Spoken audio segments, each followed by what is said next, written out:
शहापूर तालुक्यातील रस्त्यांची दुर्दशा, जनतेमध्ये तीव्र असंतोष, निधी हडप होण्याची शक्यता. जिजाऊ कन्स्ट्रक्शन कंपनीला देखभाल दुरुस्तीसाठी 9 रस्त्यांचे कार्यारंभ आदेश देऊन 3 महिने होऊनही काम सुरू नाही. शहापूर तालुक्यातील प्रमुख जिल्हा मार्गाची 5 वर्षाकरिता प्रायोगिक तत्वावर देखभाल दुरुस्तीसाठी प्रस्तावित करण्यात आलेल्या 9 रस्त्यांचे कार्यारंभ आदेश जिजाऊ कन्स्ट्रक्शन कंपनीला देऊन 3 महिने उलटले तरी त्या रस्त्यांवर काम सुरू झाले नसल्याने सार्वजनिक बांधकाम विभागाचे वरिष्ठ अधिकारी व ठेकेदारांविषयी नागरिकांमध्ये असंतोषाची भावना निर्माण झाली आहे. या रस्त्यांमध्ये माजी आमदार पांडुरंग बरोरा यांच्या पेंढरघोळ बिरवाडी रस्त्याची अवस्था अत्यंत दयनीय झाली आहे. दुचाकी स्वारांना अर्धा किलोमीटर गाडी हाताने ढकलत न्यावी लागत आहे. तसेच नाशिक मुंबई महामार्ग ते भातसा धरणापर्यंतच्या रस्त्याची दुर्दशा झाली असल्याने वाहन चालकांना जीव मुठीत घेऊन प्रवास करावा लागत आहे.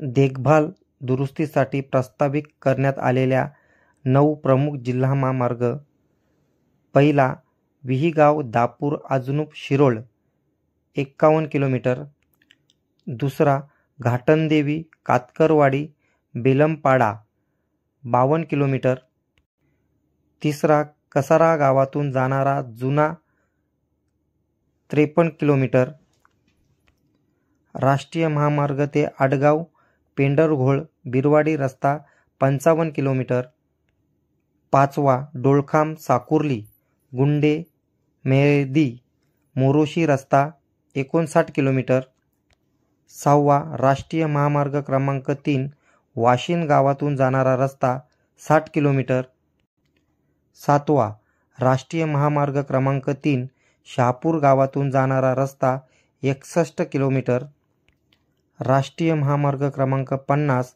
वेल्होळी धाडरे माळ तलेगाव रस्ता 63 किलोमीटर, नववा खरेडी आपटे कानवे मुगाव आसनोली गेगाव रस्ता 85 किलोमीटर. सदर रस्त्यांसाठी 55 कोटी रुपयाच्या अंदाजित खर्चाच्या अंदाजपत्रकासह प्रशासकीय मान्यता मिळाली आहे. दरम्यान या प्रमुख जिल्हा महामार्गाचा देखभाल दुरुस्ती कालावधी 6 महिन्याचा असून कार्यारंभ आदेश 1 जानेवारी 2024ला दिला असून पैकी 3 महिने उलटून झाले असल्याने उर्वरित 3 महिन्यात सदर कामे न होता त्यांचा निधी अधिकाऱ्यांच्या संगनमताने परस्पर लाटला जाण्याची शक्यता जाणकारांनी वर्तवली आहे. न्यूज रिपोर्टर दीपक चंदे, मशाल न्यूज नेटवर्क.